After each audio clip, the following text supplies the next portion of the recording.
हृदय से आभार, धन्यवाद कि आज 79 दिन हो गए लगातार अपना आंदोलन चल रहा है राजधानी के अंदर, और लग रहा है कि निश्चित रूप से हम जीत की ओर बढ़ रहे हैं। जिस तरह आपने धीरे धीरे राजस्थान की सरकार पर दबाव बनाया, 1 लाख से ज्यादा जवानों की रैली करके आक्रोश आपने जताया दिल्ली तक, और अब लोकसभा चलेगी 21 तारीख से।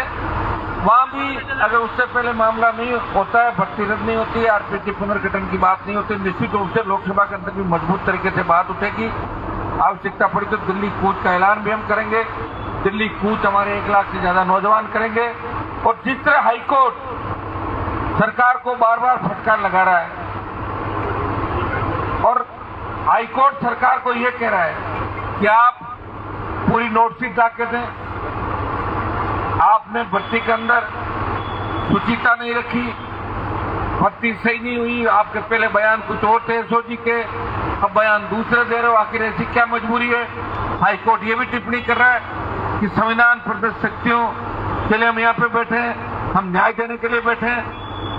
आखिर भजनलाल जी आपकी क्या मजबूरी है। तो यह हाईकोर्ट ने इस सरकार को पंगु बताया आज कि भजनलाल सरकार पंगु क्यों है। ये पहली बार कोर्ट ने तल्ख टिप्पणियां राजस्थान की सरकार से की है। तो भाइयों, ये आपके संघर्ष का परिणाम है। निश्चित रूप से अपन जीत की ओर बढ़ रहे हैं। आप थक नहीं रहे हो, आपने सारे रिकॉर्ड तोड़ दिए। आज बहुत मीडिया के लोग भी मुझे कह रहे थे कि साहब 80 दिन हो गए, 3 महीने की ओर बढ़ रहे हो। मैंने कहा 3 महीने लगे, 4 महीने लगे, ये आंदोलन कितना ही चले, और इस आंदोलन में हम नौजवानों की जीत कराएंगे, क्योंकि अब राजस्थान को बचाने का एक ही रास्ता है। अगर आप चाहते हो कि आपके छोटे भाई बहन, आपके आने वाली पीढ़ी, हमारी जो हमारे बच्चे हैं, जो नौजवान इन संस्थाओं पर भरोसा कर रहे हैं, आरपीएससी, कर्मचारी चयन बोर्ड, माध्यमिक शिक्षा बोर्ड, ये यूनिवर्सिटी, कॉलेज, स्कूल, अगर ये भरोसा कायम रखना है और राजस्थान को बिहार, उत्तर प्रदेश जो पहले बदनाम हुआ करते थे उस जमाने के अंदर, आज 1 नंबर पे राजस्थान आ गया। पेपर लीक में, अपराध में, अपराधियों का अड्डा बन गया, ऐसा बन गई। तो हमें अगर राजस्थान को उस राह पे जानने से रोकना है तो इस लड़ाई को अंतिम परिणाम तक ले जाना है और जीत करानी है। नौजवानों, आपकी ताकत का ये आपकी अगली परीक्षा है। इसमें अगर आप जीत गए तो फिर कोई आंख उठा के भी राजस्थान के जवान की तरफ नहीं देखेगा। राजस्थान के किसान के बेटों से सरकारें कांपेगी। ये आपके आंदोलनों का ही परिणाम है कि कांग्रेस, भारतीय जनता पार्टी के नेताओं की खलबली मची है। आज मैं किसी को पूछ रहा था, कनाडा से कोई टेलीफोन आया, उसने कहा साहब आपका जो ट्विटर अभियान चला राष्ट्रीय लोकतांत्रिक पार्टी का, भजनलाल हटाओ सरकार बचाओ, वो अभियान वर्ल्ड के अंदर 8वें नंबर पे ट्रेंड कर रहा था, वर्ल्ड के अंदर। इससे आप अंदाज लगा सकते कि अगर शेडो बैन नहीं होता तो ये बहुत बड़ी हमारी होती, लेकिन फिर भी आपने 12 घंटे 16 घंटे के अंदर भजनलाल सरकार के घुटने टिकवा दिया आपने, और मोदी तक करना पड़ा। भाइयों, लड़ाई बड़ी है। शायद गृह मंत्री भी आ रहे हैं यहाँ जयपुर के अंदर, मैंने आज पढ़ा था कोशिश कर रहे हैं कि उन तक भी हमारी बात पहुंचे, प्रयास करेंगे। और अगर जरूरत पड़ी, मेरे को लग रहा है उससे पहले अगर कोई बात हो जाती है हाईकोर्ट में, ठीक है, तो गृह मंत्री से भी हम कोशिश करेंगे कि डेलीगेशन होम मिनिस्टर को मिले हमारा, भर्ती का जो संघर्ष समिति का, और हमने पीएम से टाइम मांगा और पीएम ने एचएम के लिए कहा कि मिनिस्टर बात को देखेंगे। दुर्भाग्य अभी तक हमारी बात देश के अंदर सुनी नहीं गई, क्योंकि सारे लोग मौन है। और राजस्थान में ज्यादातर नेता ये चाह रहे हैं कि भजनलाल सरकार फेल हो और हम मुख्यमंत्री बने। मुख्यमंत्री की दौड़ में 1 दर्जन लोग रात और दिन लगे हुए हैं। उनको हमसे कोई मतलब नहीं, आपसे न मेरे से, लेकिन हमारी आड़ में सीएम बन जाए और हम राजस्थान पे राज करें। आपकी कोई चिंता करा, और कांग्रेस बिल्कुल चिंता नहीं कर रही है। कांग्रेस तो कह रही है अपना टाइम पास करो। मैं गहलोत जी का ट्वीट देख रहा था कल, कह रहे थे छात्र संघ के चुनाव कराओ, और आप थे जब तो आपने कराए नहीं, हमें बिठा दिया। आपके तमाम नेताओं के जो इसके अंदर बयान आ रहे, पहले क्यों नहीं दिए इन बयान मंत्रियों ने, फिर आपके नेताओं ने क्यों नहीं बयान दिए। चुनाव की घोषणा आप कर देते, अपना आप चुनाव होते। किस तरह लोगों को भड़कला रहे हो, किस तरह लोगों को पागल बना रहे हो। क्या लोग समझते नहीं इन बातों को। आज तो सोशल मीडिया का जमाना है, एआई का युग आ गया, अब तो लोग ज्यादा समझदार हो गए। कुछ करने से पहले ही समझ जाते हैं कि अब क्या होने वाला, आगे क्या होने वाला। तो कांग्रेस बीजेपी मिले हुए, एक सांपनाथ दूसरा नागनाथ, और विपक्षी भूमिका राष्ट्रीय लोकतांत्रिक पार्टी निभा रही है। इस दिल्ली के अंदर भी राजस्थान की हितों की लड़ाई कोई लड़ रहा है तो आरएलपी का सांसद तमाम राजस्थान की हितों की और तमाम जो हमारे लंबित मुद्दे उनकी लड़ाई लड़ रहा है। और स्टेट के अंदर भी तमाम मुद्दों पर अगर कोई जमकर बात कर रहा है, मजबूती से आपकी बात रख रहा है, लड़ाई लड़ रहा है, तो नागौर का सांसद इस राजस्थान के किसान, जवान और आम आदमी के सम्मान की लड़ाई लड़ रहा है। और मैं लड़ाई एक ही जगह नहीं लड़ रहा, तमाम जगह आरएलपी की टीम लड़ाई लड़ रही है, वो भी हनुमान बेनीवाल लड़ रहा है, यहाँ भी लड़ रहा है, और जगह जहाँ कहोगे जहाँ बैठता हूँ प्रयास यही करता हूँ आम आदमी जो मेरे पास आए उसका काम हो, तकलीफ मिटे और अच्छा वातावरण राजस्थान के अंदर पड़े। भाई वो घरों से बाहर नहीं निकलते, किस तरह का डर है, लोग होटलों पर खाना खाने नहीं रुकते, रेस्टोरेंट में नहीं बैठते, एकदम गुंडे बदमाश आ जाए, गोली मार दे, कर जाए, तो थानों के अंदर AK-47 लोग पहुंच जाते हैं, थाने के अंदर जाते हैं, मुलजिमों को छुड़ा लेते हैं, ICU के अंदर रेप की घटनाएं होगी। तो राजस्थान बद से बदनाम हो गया। राजस्थान को बदनाम करने में गहलोत वसुंधरा ने कोर कसर नहीं छोड़ी और भजन लाल जी में पीछे लेके 1.5 साल का इनका कार्यकाल हमने देख लिया। इनको कौन चला रहा है ये अभी तक किसी को पता नहीं लगा। इसके लिए भी एक कमेटी बननी चाहिए तो पता लगा है कि आखिर भजन लाल जी की यहाँ चलती किस, सब लोग यही कहते पता ही नहीं। अधिकारी सरकार चला रहे और सारा मिला जुली का खेल है। जिस तरह हाईकोर्ट जज बन रहे हैं, आपने देखा होगा, कांग्रेसी नेताओं के रिश्तेदार हाईकोर्ट जज बन रहे हैं। तो जीवन के अंदर कांग्रेस के साथ थे और राजस्थान में हाईकोर्ट के जज बन रहे। पता ही नहीं चल रहा कौन इस राजस्थान को चला रहा है। ये तो मैं धन्यवाद देता हूँ बच्चों, आपकी हिम्मत कि आप लगातार डटे हुए, थक नहीं रहे हो, रुक नहीं रहे हो और बीच बीच में अलग आंदोलन करने भी चले जाते हो। 15 तारीख को हमने नागौर के अंदर भी एक रखा है, थोड़ा नागौर को भी वापस चार्ज करना जरूरी है, वो करंट कम हो रहा है वहाँ पे, तो एक बार चार्ज 15 को करके फिर इधर वापस आ जाएंगे। चलना अपने को, अब 2.5-3 साल बैठना नहीं है। ये सड़कें जो अच्छी बनवाई है पिछले 5 साल ज्यादातर हमने, वो आपके लिए बनवाई है। सड़कों पर बैठना है, संघर्ष करना है और एक लक्ष्य को निर्धारित करके हमें आगे चलना, क्योंकि लड़ाई लंबे समय तक लड़ी नहीं जाती। मैंने देखे बहुत से लड़ाके, एक समय सीमा थी उनकी, कुछ लड़े सत्ता में शामिल हो, कुछ समय लड़ना चाहते हैं, उनका कोई लक्ष्य होता।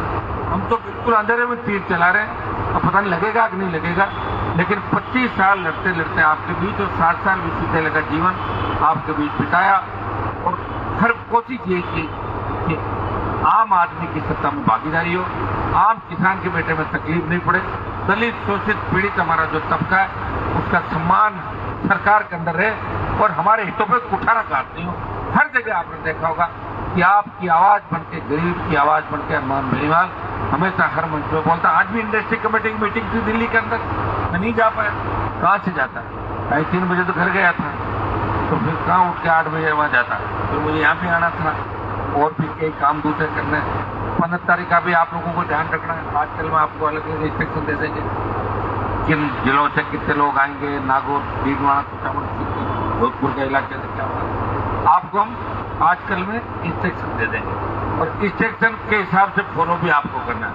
कभी मान लो मैं कह दूं मैं तो मीटिंग लूंगा गंगानगर जिले की, तो उसमें फिर गंगानगर के लोग ही आना, हनुमानगढ़ वालों को वेट करना। मैं कह दूं मैं भरतपुर के लूंगा, अलवर वालों को वेट करना। इतनी समझदारी अपना आप हो जाएगी ना, उस दिन समझ जाना कि राज आपका नजदीक आ रहा है, राज आप ही है।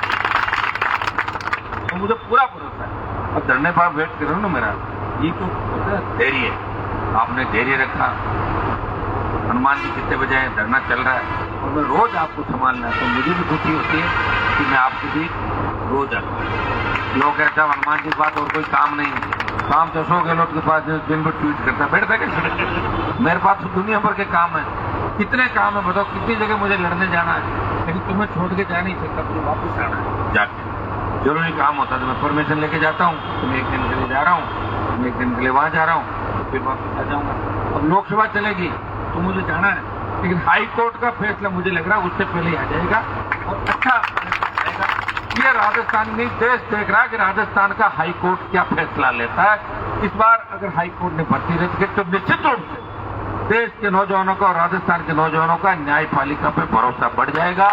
8 लाख परिवार सहित इस राजस्थान का प्रत्येक नौजवान दुआ देगा और बाद में पेपर लीक वाले भी थक जाएंगे कि पेपर लीक कर दें, कोई फायदा नहीं, क्योंकि हनुमान जी बैठे हैं, वापस भर्ती रद्द करा देंगे। तो पेपर लीक करे या पकड़े जाएंगे। तो ये डर और खौफ ये सरकारों के अंदर बना रहना चाहिए। निश्चित रूप से अगर इसके अंदर जीत होगी तो क्रेडिट आप लोगों को जाएगा कि क्रेडिट की लड़ाई अब खत्म हुई। क्रेडिट हमें लेना होता तो हम पहले ही ले लेते, क्रेडिट नहीं लड़ रहे, हम लड़ रहे हैं राजस्थान को बचाने के लिए। कोर्ट ने आज कहा कि इतने थानेदार अगर फर्जी आ गए तो एक स्लोगन है कि अपराधियों में भय, पुलिस का अपराधियों में भय, आमजन में विश्वास। तो फिर तो ये होगा कि अपराधी जिंदाबाद और आमजन परेशान। इतने अगर 500 घुस गए थानों में तो क्या हालात राजस्थान के हो जाएंगे। मुझे दया आती है कांग्रेस पार्टी पे, इनके नेताओं पे। ये बीजेपी के नेताओं के गले मिलते क्या कहते हैं कि साहब आपने बहुत अच्छा निर्णय लिया कि भर्ती रद्द नहीं कराई। वो कहने का उनका तात्पर्य ये है कि हमने जो घोटाले किए उन पर आपने मोहर लगा दी, इसलिए आपको धन्यवाद। ये आपस में कांग्रेस बीजेपी के लोग आपस में गलबैयां भी करते हैं और मेरे लिए जरूर कहते हैं कि ये जयपुर से पीछा कब छोड़ेगा, कितने दिन बैठा रहे, ये कह रहे हैं। तो इतना लंबा कोई नहीं बैठा। और मैं उनको भी याद दिलाना चाहता हूँ जो बार बार कहते थे कि हम पाताल से ढूंढ लेंगे, ये कर लेंगे, वो कर लेंगे। हमारे सरकार के भी मंत्री जो बच्चों को बिठा के चले गए छोड़ के बीच में, उनको मैं याद दिलाना चाहता हूँ कहीं अगर भूल गए, इस उम्र में भूल पड़ जाती है आदमी के, तो आप इसे एक बार याद कर लें। बच्चे वेट कर रहे हैं आपका, आप इनको बिठा के चले गए, कहाँ चले गए बताओ तो सही। ये मदद करो, अगर वैसे नहीं कर सकते हो तो चोरी छुपे मदद करो, लेकिन वो भी नहीं करो। आप तो ये कह रहे हो कि भर्ती रद्द नहीं करें, ये तो मत कहो कम से कम। ये पाप लगेगा बच्चों का, और बच्चों का अगर पाप लग गया, राजस्थान के लोगों की वो हो गई, तो फिर सपने कभी पूरे नहीं होंगे, दिमाग से निकाल ले। किसने भी किया, कई लोगों ने सोचा होगा, कई लोग मुख्यमंत्री बनने की दौड़ में आए, कई लोगों ने किया, लेकिन उनसे पाप किए हुए थे, लोग मुख्यमंत्री नहीं बने। जिनके कर्म अच्छे किए हुए थे, अब आप भजन लाल जी का कह दोगे तो भजन लाल जी के परिवार के अंदर कोई पुरखों में अच्छे कर्म किसी ने किए होंगे, वो इनके बेटे को फायदा मिला।